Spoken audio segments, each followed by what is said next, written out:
bulijja abakaba parliament mulimu amateeka ge bayisa nga tegagasa bannayuganda. Ekisookera ddala njagala okwebaza jjajja omulangira Kasimu Nakibinge yayogedde bulungi. Unequivocally yavuddeyo n'ayogera ku nsonga eyo ey'ababaka ba parliament kubanga kibakakata ku bonna bannayuganda. Nali wano luli ne nkugamba amateeka ge tuyisa naawe gakkosa. Leero as we speak Right Honorable Anita Among etteeka lyeyisa oyinza okwesanga nga naye likoze eki sina kwesanga ne wabula beteeseteese CID n'abalala bonna ebitongole binoonyereza byeteeseteese oyinza okwesanga etteeka lino erya Protection of the Sovereignty Bill Act limukoze eki limukwatiddemu kuba baali bakaliisa President Museveni n'ateekako omukono naye ng'ate alina amagundi amalala amateeka amalala ge baayisa gatanasaatingako ki mukono naye guno n'akozesa obwangu bw'ekitalo n'asayiningako omukono. Kino kiddayo eri ababaka ba parliament era nange njagala okwongereza ku bigambo bya jjajjaffe Kasimu Nakibinge nti bw'otuula mu parliament era kino nakyogera gye buvuddeko naye mbagamba there is life after parliament. Waliwo obulamu obwo nga toli muki mu parliament ng'osinkana abo abaali bakutumyeyo. Whatever you do in parliament manya nti eriyo obulamu nga toli muki kola ekyetaagisa kyonna ng'okola byonna ebyetaagisa bwe kuba kuyisa mateeka nga ogayisa nga olimwako obuntu that love for humanity. So togayisa nti olw'okuba otuukiriza interests za General Yoweri Kaguta Museveni yiseteeka ng'otuukiriza interests z'abannayuganda kubanga olwaleero oli mubaka wa parliament you are an MP now because of the people of Bugiri, because of the people of Kawempe, kulw'abantu beewakiso, kulw'abantu beewa ba constituency yo be bakutaddemu obwesige on their behalf. You go and represent them on their behalf.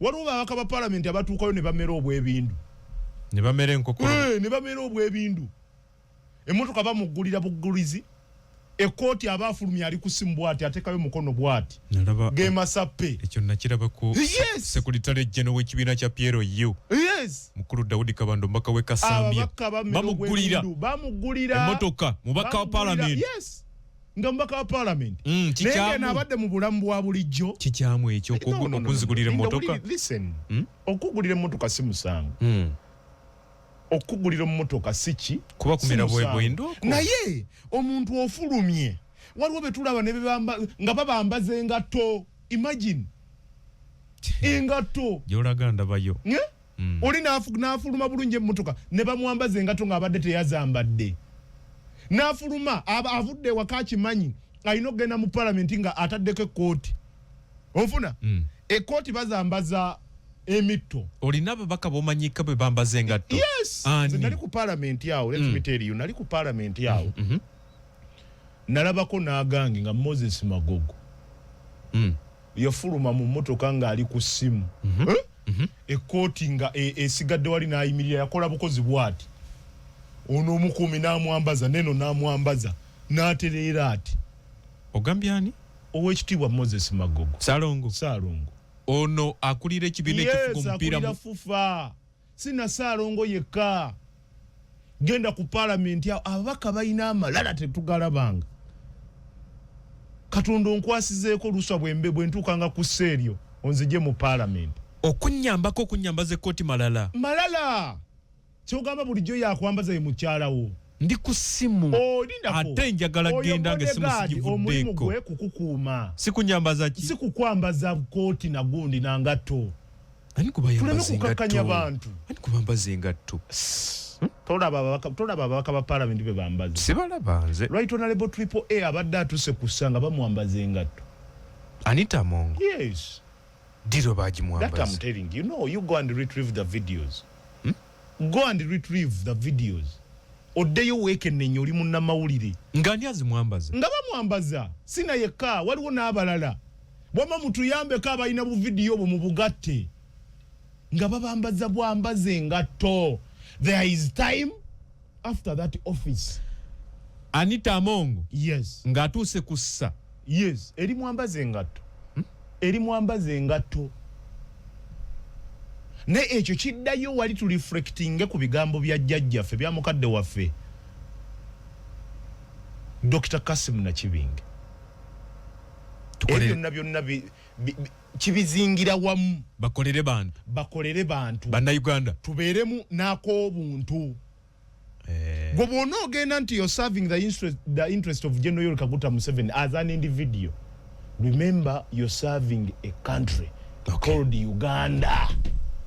Si General Yoweri Kaguta Museveni, si General Muhoozi, si ani, you're serving the country called Uganda. You're serving this great nation. Kirungi nti obubaka buno bwazze yes. nga parliament nabakutuuza ntula ziwera yes. olutuulo lwabadde bakulunda bukulembeze bwayo mu kaseera akatuufu kati olwayo lwe lutuulo lwokubiri ate nalwo yes. so bakubaganya nnyo birowoozo ku nsonga za ggwanga luno mwe bafunira ez'emmotoka era wiikyendi ababaka basava nnyo omubaka wa parliament owuwo nga tomunoonyezaako omwezi guno ne wakati w'omwezi ogujja nga tannakujjamu manyi oyo si musasuzi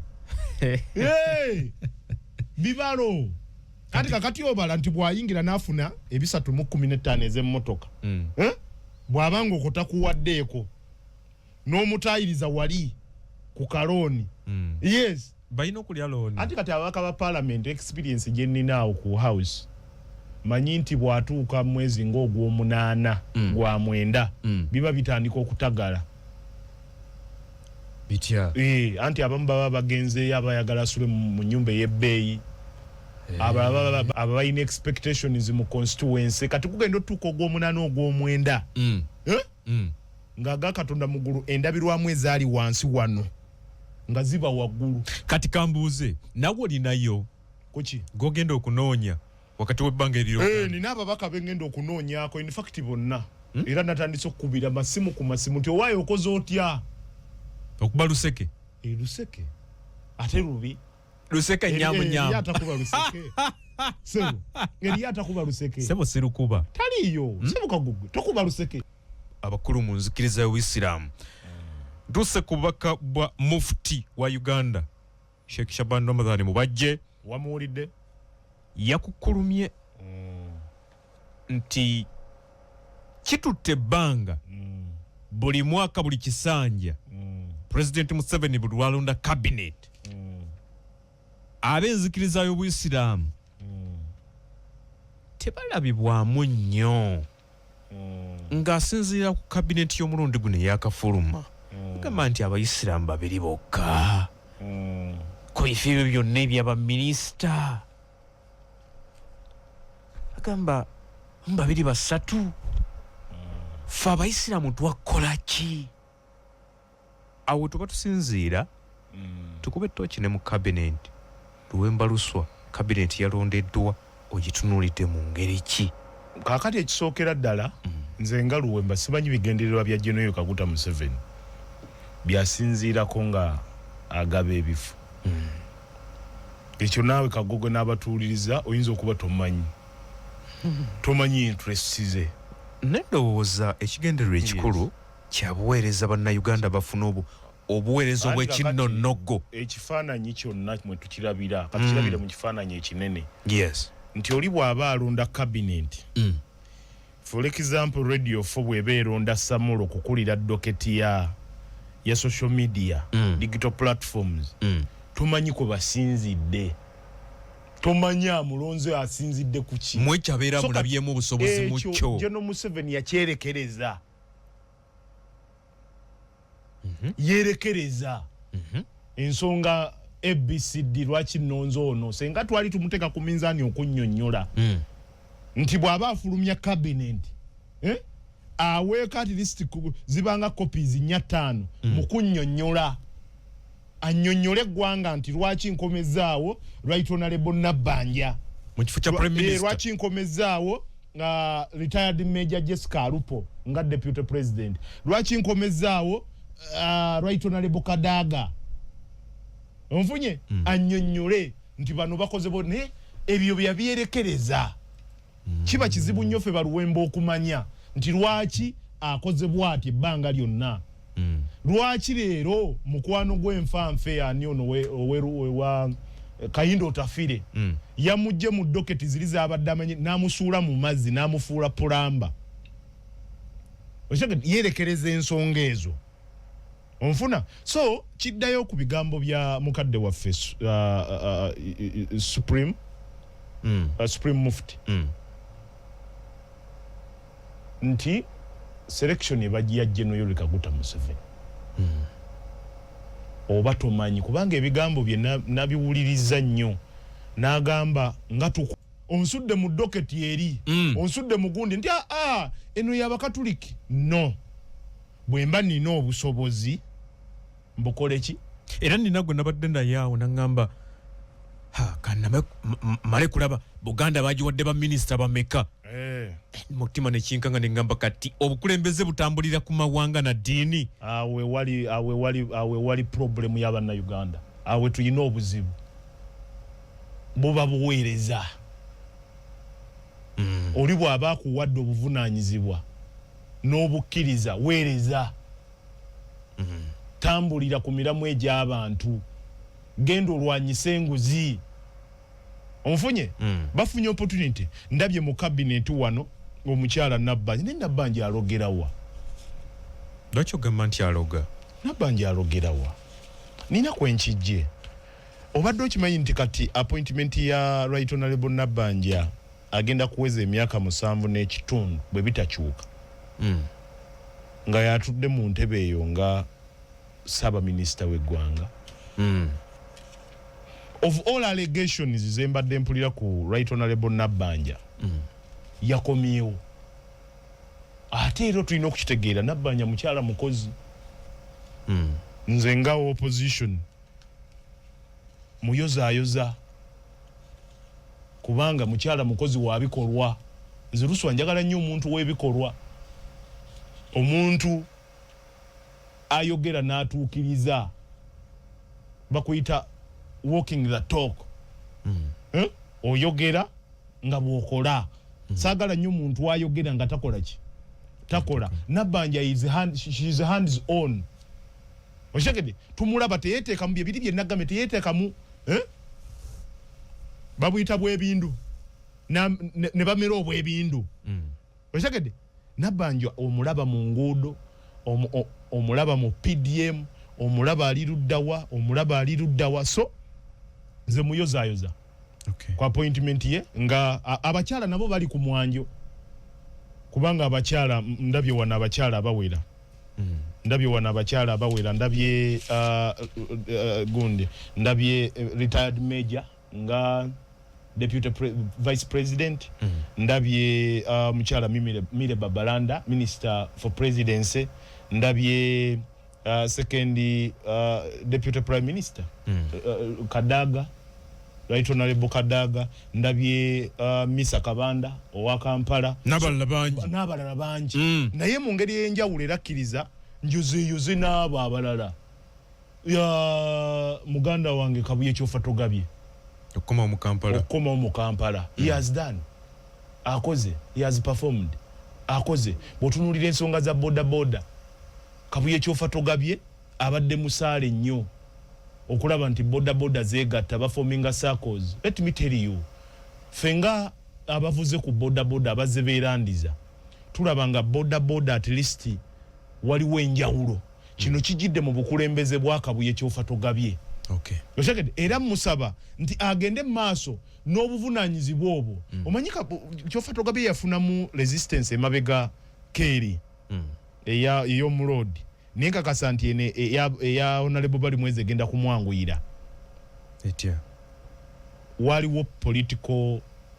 wabaddewo political stability mu kisanja ekiwedde kubanga tewalabawo omuntu yenna yeekalakaasa mu kibuga Kampala naddala ku side y'ebyobufuzi kuba ekyo nakyo kiwa credit ba ministers tebasobodde okukyandolinga politically so njagala okubeebaza mwenna abasobodde n'abapya abayingidde cabinet nalabye Justin Namere Muyoza. Congratulations my sister Justin Namere. Kuyoza eyo docket mwe bakuwadde mwe muli ne ndowooza agenda kumyukibwa Balaam. Amyuka Balaam. Balaam ye minister wa government. Oli state minister. So agenda kuyamba ku Balaam. Si bwe kiri. N'abalala. Okay. Okuze katono nnyo ku nsonga ya Supreme Mufti. Obaka buno bwe yaweereza omukulembeze w'eggwanga ng'alaga obutali bumativu. Bulekawo enkolagana ye. Oba bulekawo enkolagana yaabwe ababiri abo. Enkolagana yaabwe naki? President ne Mufti. Enkolagana yaabwe tesobola kuvaawo. Nga buli mulundi olaga obutali bumativu ku mukulu ky'abasazeewo. Anti kakati kubanga tulabye most of the times nga tulabye nga president intervening nga nyayamba nnyo Mufti Mubajje n'ebiseera during his time of censure bwe bali baagala omujja mu ntebe era it was the president ye yavaayo n'harmonizinga n'abasiraamu n'abakola ki. So omuntu mu bulamu bwa bulijjo you either disagree or agree. Wabaawo obutakkaanya n'okukkiriziganya. So ebyo bulamu, it's part of life. Nekyenzikiriza nti abo tebasobola kwawukana. Abo tebasobola kwawukana. Omukwano gwabwe gubassa mu kabu. Kati ave ku President Museveni awagirani. Abalala baliwo gwe. Bw'olaba Mufti Mubajje ayinza okuwagira ow'ekitiibwa Kyagulanyi. Tasobola? Tasobola? Mufti Mubajje? Ayinza okuwagira ow'ekitiibwa Kyagulanyi. Ayinza okuwagira Nze Luwemba. Ayinza okuwagira Besigye.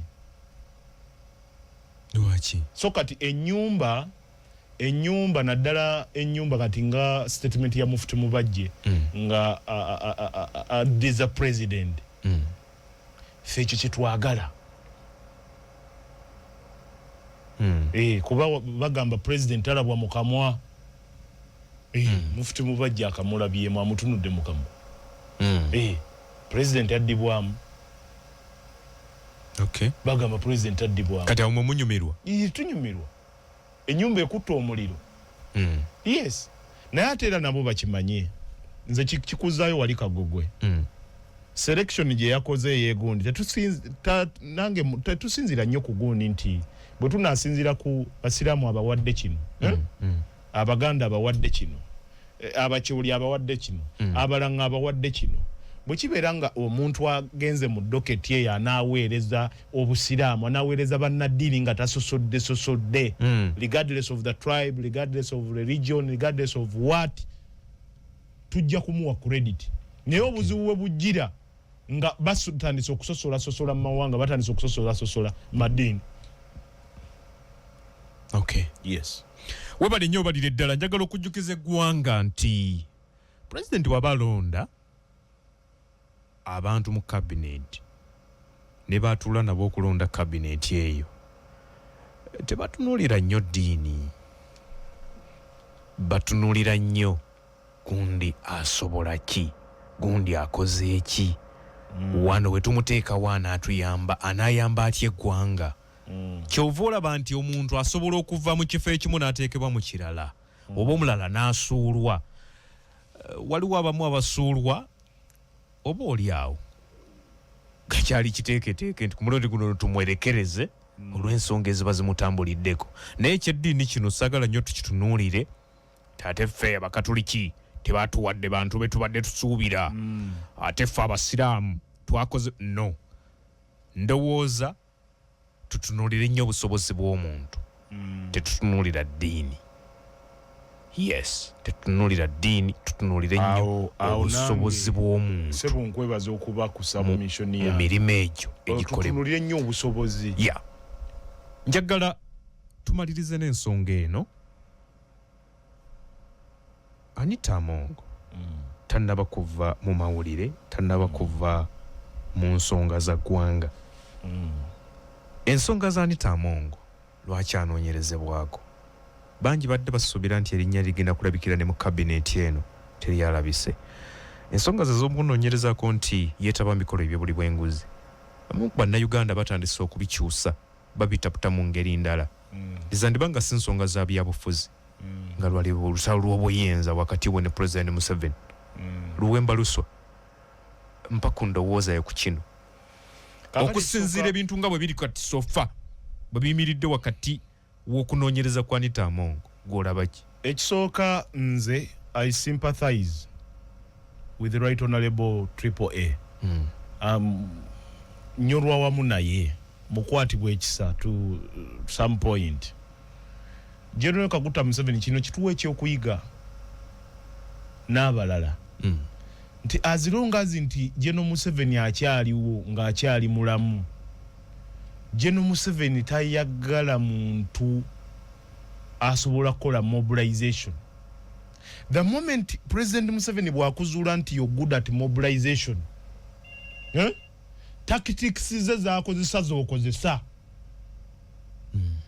Bwakutegeera nti omutegedde awe wava akabaate. Onfunye? Waliwo okugamba nti Right Honorable Triple A yenyigira mu buli yake. Njagala nkuleetera ekyokulabirako. Bwe babeera nga babadde banoonyereza ku Right Honorable Triple A